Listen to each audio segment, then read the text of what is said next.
Oh, I'm sure I rode a horse about the same age I could walk. In fact, probably I'm sure before I could walk. I just remember being on horses from the time I could even remember. My parents actually got divorced before I was born.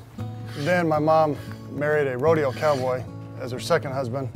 And that was the father I kind of grew up with in my early years. And then when I was a teenager, he kind of disappeared, rode off into the sunset. And I didn't see him for probably 17 years.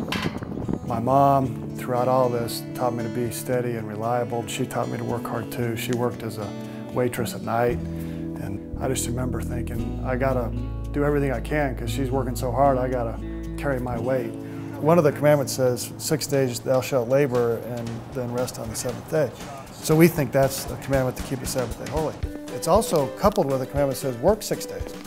I've actually been at the same job for 13 years, which is a bit of an unusual occurrence these days.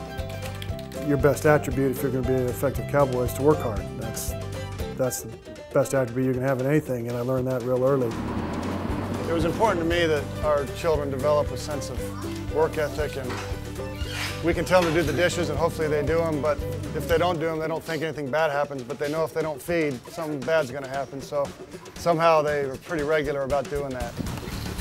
And it's good for them to work with big animals and see what they can do and overcome some fears and develop some courage.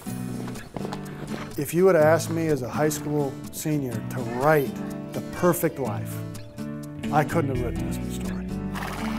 My name's Drew Johnson, and as I think about my life, I feel like, or at least I pretend to be a cowboy. I'm an investor, I'm a father of 5 girls, I'm a husband, and I'm a Mormon.